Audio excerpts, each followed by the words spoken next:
వస్తే ప్రతి MP MLA వారి కుటుంబాలకే పరిశ్రమలు వస్తే మనం వాళ్ళ కింద పనిచేయడానికి ఉద్యోగాలు రావట్లేదు.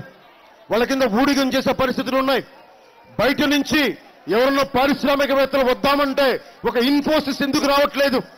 ఒక ఐబిఎం ఎందుకు రావట్లేదు? ఎందుకు రావట్లేదంటే మన నాయకులందరూ మా పరిశ్రమ పెట్టాలంటే మాకు డబ్బులు ఎంత, వాటాలు ఎంత? ప్రతిపక్షమేమో 40%, అధికార పక్షం 60% ఇస్తే తప్ప పరిశ్రమలు రాని పరిస్థితి రాయలసీమకి. నేను ఒకటే చెప్తున్నాను, మీ అందరికీ, నా అన్నదమ్ములందరికీ, ఆడపడుచులకి, రాయలసీమ నుంచి ఇంతమంది ముఖ్యమంత్రులు అయ్యారు.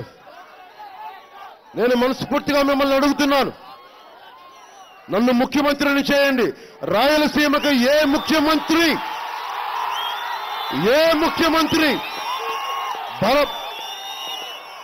ఎవరు చేయనంత విధంగా నేను మీకు చేసి పెడతాను. నేను మీకు అండగా ఉంటాను.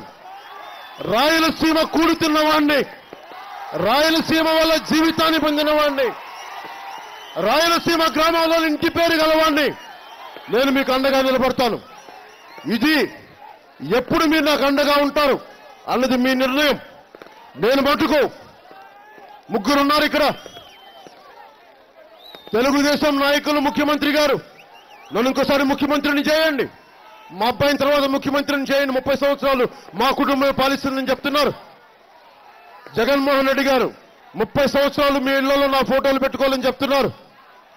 కానీ నేను చెప్తున్నాను, జనసేనలో నేను 30 సంవత్సరాలు మీరు బాగుండాలి, నేను మీ భవిష్యత్తు బాగుండాలనుకుంటున్నాను.